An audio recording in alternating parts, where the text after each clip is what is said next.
everybody, mel0n here. Welcome back to another video. I just want to make a quick little video about another really solid budget-oriented mouse pad that I've come across in my time. Similar to the IKEA pads being a really solid option for the price you pay and the performance you get, HyperX is doing the exact same thing with the HyperX Pulsefire Mat. This is a $20 USD, $25 Canadian control pad with a very rough surface. I would say it's closest to the Aqua Control Plus and to how it feels, and that's what I'll be comparing it to the most in this video. But again, it is significantly cheaper than the Aqua Control Plus. There are 4 sizes. It comes in a 2XL, an XL, a large, and a medium. This is the large version, and again, it comes in at around 20 USD. The packaging, it did come rolled up in the box as you saw before. I did have to unroll it. I did have to flatten it for a little bit. However, I didn't really have any issues in terms of any creasing or anything like that. In terms of dimensions, what we're looking at here is 400 millimeters, 450, and then it's going to be 3 millimeters thick. It's a good size for pretty much all sense ranges. For those of you who watched my video about the IKEA pad, the one thing I wish the IKEA pad was a little bigger, and I kind of wish I had a stitched edge. This is basically everything I wanted the IKEA pad to be, just with a different surface. The pad feels overall really solid. The build quality is good. These little stitched edges on the corner are actually one of the really nice features about this mouse pad. Commonly, when it comes to stitched edges, they tend to be really high, and you get a lot of friction when you're trying to move your hand over the surface. However, on these ones, they're almost completely flush with the surface. There's enough of a bump where you feel your mouse going over the side, but there's not enough where it hinders your movements. Now, in terms of the surface texture, again, it's very similar to the Aqua Control Plus, where it's this semi-rough kind of medium hardness surface, which is honestly a really good thing for HyperX, because the Aqua Control Plus is famous for their very solid build quality, and the fact that HyperX has been able to kind of mimic that for such a cheap price is very promising. In terms of the glideness, I'm going to go ahead and I'm going to go grab my Aqua Control Plus here. The glide in terms of smoothness is very similar to the Aqua Control Plus. The Aqua Control Plus feels,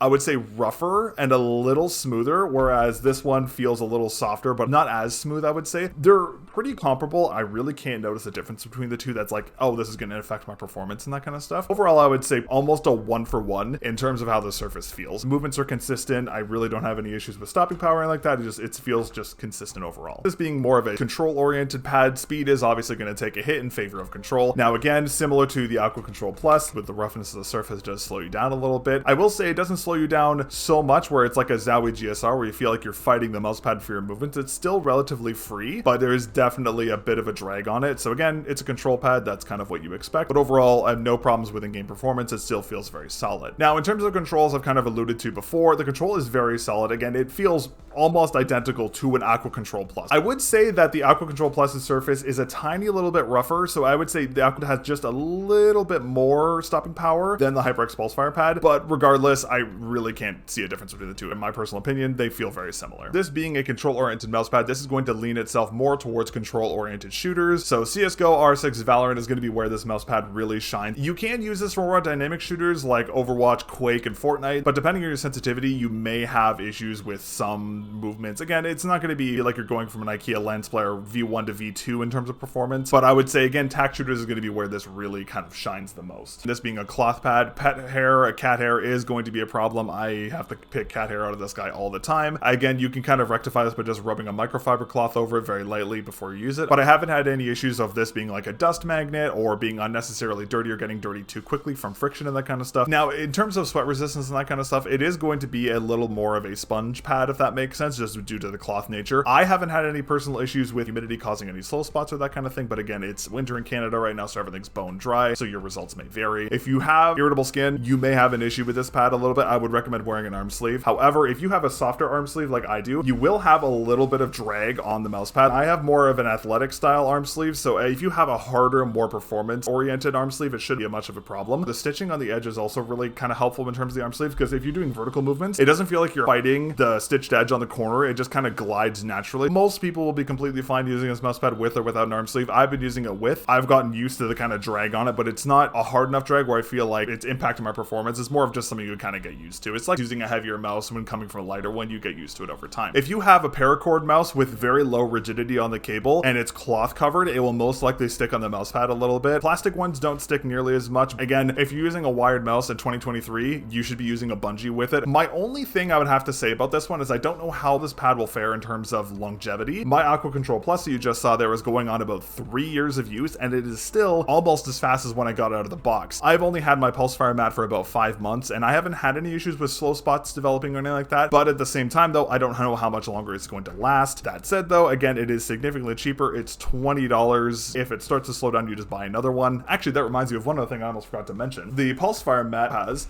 a 2-year warranty through HyperX. Realistically speaking, if it does start to slow down, you can just claim the warranty process, or you can just buy another one. Again, they're so cheap. Overall, I have to say I am incredibly impressed with the HyperX Pulsefire Mat. Again, this being a 20 USD clone of an Aqua Control Plus is really, really impressive. The performance speaks for itself. This is a really solid budget control pad, following the trend of last year where all these budget mouse pads are popping up all over the place and they are striking well above their weight in performance. And as such, it will be receiving the mel0n seal of approval. Again, it's a 20 USD solid budget control pad. You cannot go wrong trying this out. If you tried the IKEA pads and you didn't really like the texture on it, or you had issues with the sizing and dimensions of it and you wanted a stitched edge, this is probably the best option you have on the market. And again, it's about the same price range, so you cannot go wrong trying this out. Highly, highly recommend it. That is all my thoughts about the HyperX Pulsefire Mat. Thank you again for watching. Greatly appreciate it. If you want to learn some more about some more really solid budget mouse pads, you can check out my review of the IKEA Lens Flare Black and the IKEA Lens Flare Pattern. I hope this review was helpful. And as always, if you have any questions, feel free to comment down below. I'll try and answer as many as I can. Thank you very much again for watching, and I'll catch you guys in the next one. Peace.